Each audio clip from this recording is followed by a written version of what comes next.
Hello, I'm your host Sara, and this is Insane.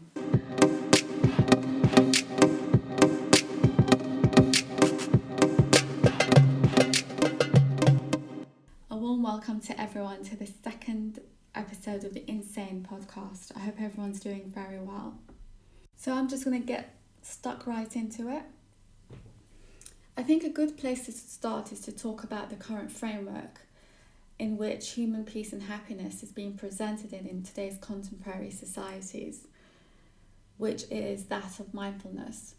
Now, when I do mention mindfulness to people, a lot of people have heard of it, but I don't think everyone's very clear as to what exactly mindfulness is.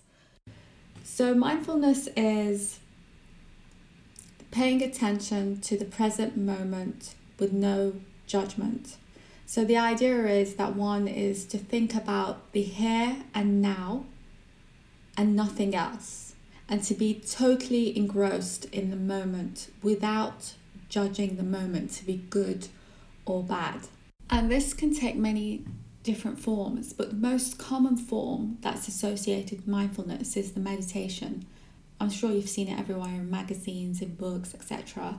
People sitting down, cross-legged, eyes closed, just concentrating on the breath. And of course, there are many different techniques in meditation used within the mindfulness context, but the most common is the breathing exercise, where one just concentrates on the breath going in and out and ignores all other thoughts and feelings. And when thoughts and feelings do arise, you are encouraged to just let them go and just bring your mind back to the breath. And that requires a lot of discipline, but over time it gets easier as a technique. There are also other forms of mindfulness. So, for example, you could practice mindfulness when you're eating, so just taking in the texture of the food, chewing the food. And you can also do it while you're walking, so being engrossed in what's going on around you, the feeling of the air on your skin, the colours of the flowers, the trees, the sky. So really taking it all in and not thinking about the past or future. So here the idea is that human suffering and discomfort is mainly caused by negative thought process, anxiety about the future, and also hurt or regret about the past. And so these negative narratives that occur cognitively in your mind lead to feelings of anxiety and depression, etc. And so when you realize that these thought processes are just thoughts and not facts, and you take steps in letting them go and not being affected by them, that gives the individual peace and relief. Now, this is mindfulness in its secular form because it's completely void of God and spirituality. So why do I say secular mindfulness? What other form does mindfulness come in? Now, the answer to that is mindfulness is actually a concept that's derived from Buddhist philosophy. And within Buddhism, mindfulness is part of a very complex framework that requires moral and ethical obligation. And mindfulness is just a part of that framework. And so there's a lot of people that adhere to the Buddhist philosophy that are actually quite annoyed with secular mindfulness because they believe that true happiness and peace cannot be found by the simple act of just concentrating on the here and now. And so they argue that the contemporary secular understandings of mindfulness are quite misleading because what it has done is taken a very small aspect of the whole philosophical framework in which it lies in and amplified it to make it seem like it's the only important component to finding inner peace and happiness. Now, supporters of secular mindfulness will argue, well, there's a lot of scientific research out there that does suggest that mindfulness in its secular form is actually quite effective. And there are a lot of studies that show that The secular practice of mindfulness offers relief to people that suffer from recurrent depression, from anxiety, and even people who simply want to have a break or some kind of relief from the mere act of existing. We as humans find existence quite exhausting. Now you may be wondering, why is she talking about secular mindfulness? Why doesn't she just get on with it and tell us how humans become happy according to Islamic philosophy? And the reason why I'm talking about mindfulness in its secular form is because it's twofold. But both of them are out of my personal experience, and I can only use my personal experience to make you see where I'm coming from. I have to start at the beginning of my story with mindfulness for you to understand and comprehend the Islamic philosophies, because that's how I did it.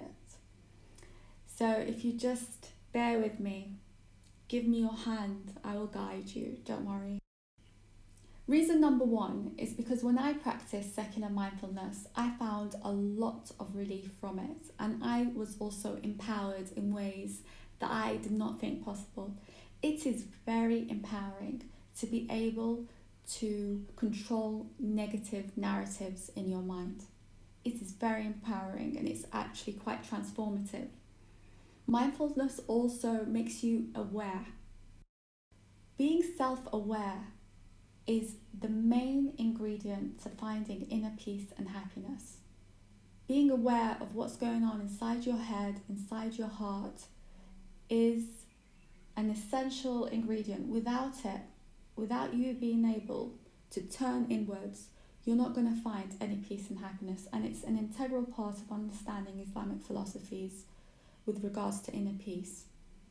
And so I highly recommend that you do dip into secular mindfulness, you do read the books about it, and you do practice it, especially the breathing technique. Now, at first it's very frustrating, but over time you'll get used to it, and it will really give you stillness and peace. But at the same time, it may make you feel uncomfortable, because when you sit there quietly, usually when feelings and thoughts that are uncomfortable come to our mind, our first reaction is to run from it.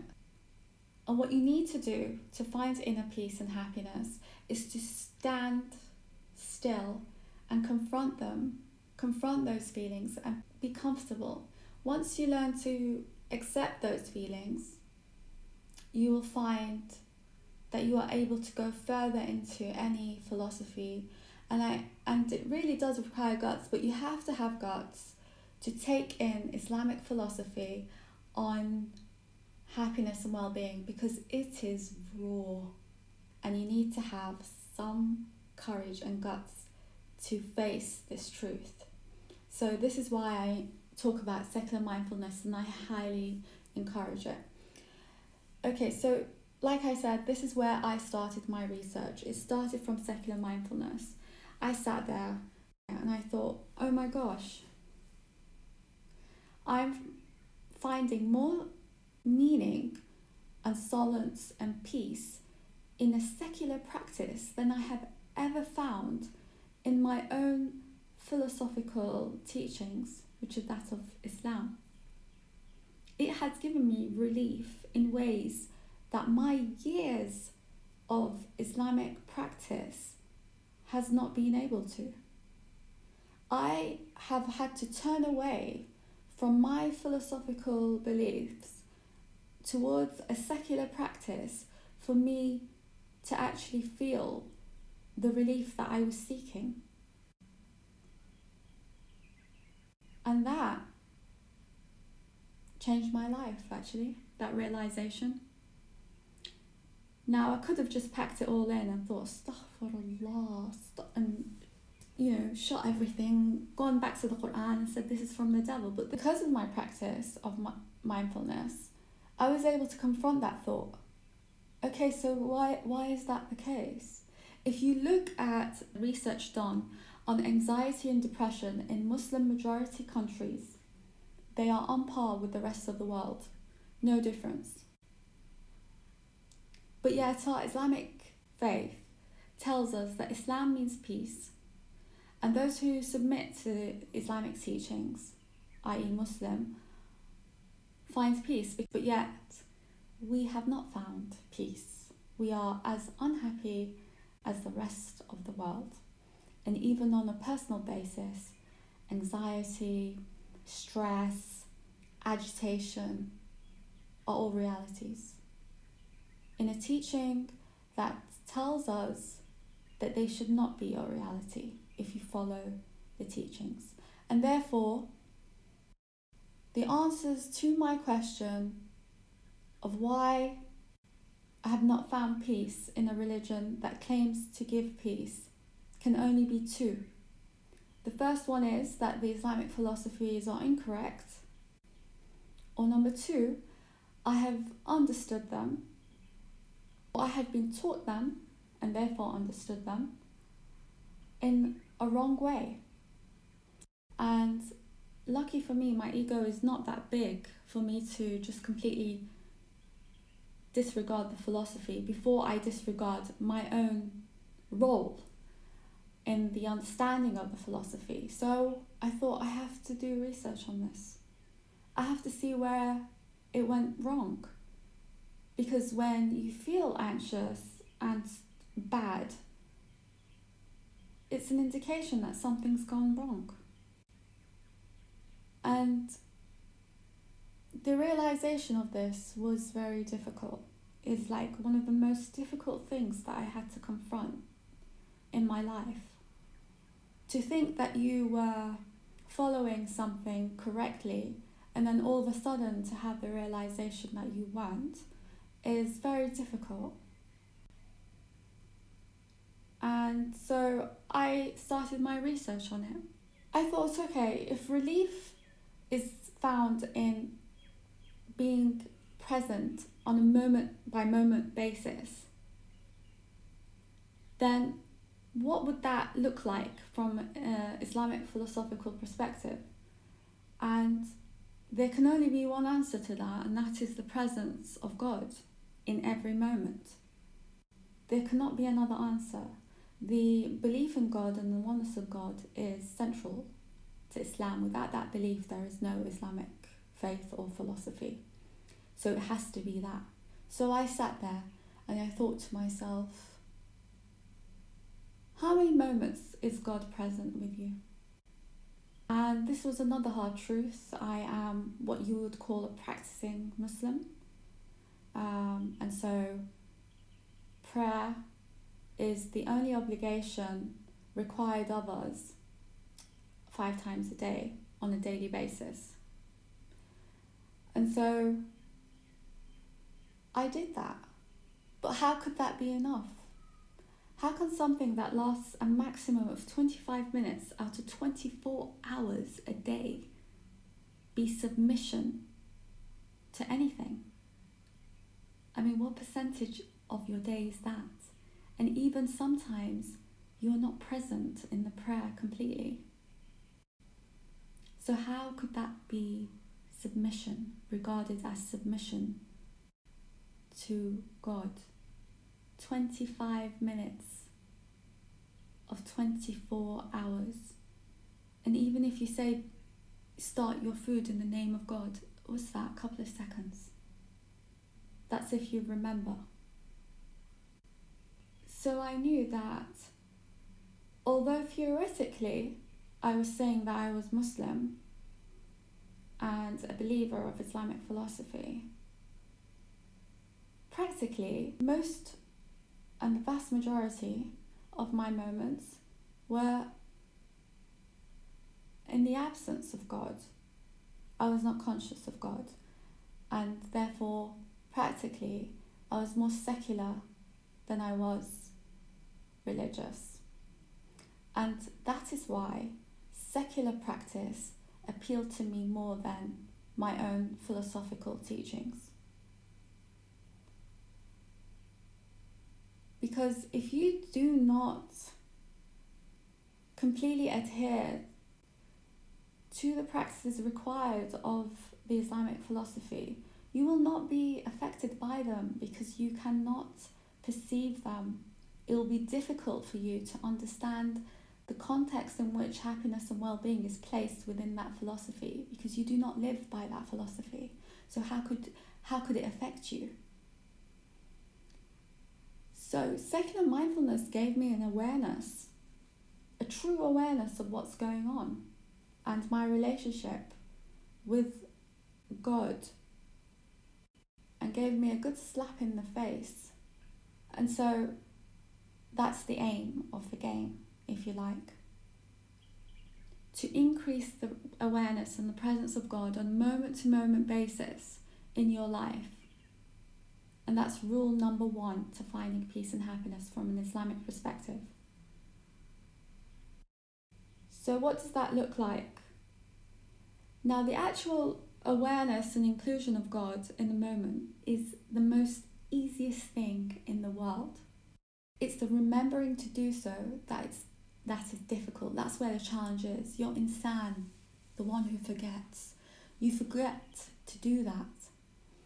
So, a tip from me, I bought a bracelet to remind me of God. I wear it, I don't take it off. So every time I forget, when I extend my hand out or when I go to wash my face in the morning, I see the bracelet and I remember. And how do you bring God into the moment? You thank Him. You thank Him for being alive. You thank Him for being able to sleep, for waking up. When you go to the bathroom and you're like brushing your teeth, you thank Him for your teeth. You thank Him for being able to brush your teeth, for the flowing water that comes out of your tap with no effort. There are people in Africa that still have to go down to wells to collect water, and even then it's dirty water. You need to be aware of what you have and show gratitude to it. So you say Alhamdulillah. And when you can't be bothered to start naming things, then you can say Astaghfirullah or Subhanallah when you see something beautiful or nice. Now, the reason why I chose those 3 is because those 3 come up the most in the Quran. Subhanallah, glory be to God. Alhamdulillah, thank you to God. And Astaghfirullah, I seek forgiveness.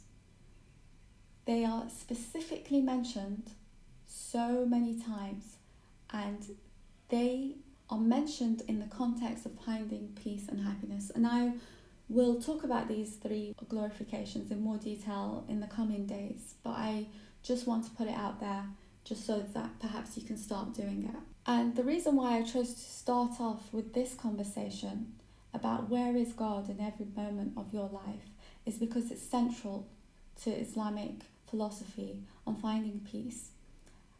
And so you need to be aware that just because you do 5 daily prayers, you haven't fulfilled your obligation. I know that we're taught that we have, but you really haven't. It can't be just about 25 minutes. You would not think that anything was submissive to any aspect of life if they just showed a 25-minute dedication. It's not logical. So it's time for us to be frank with ourselves and try and get God involved with every moment of our lives. And so that's rule number 1. Be aware of God as much as you can. I hope that made sense.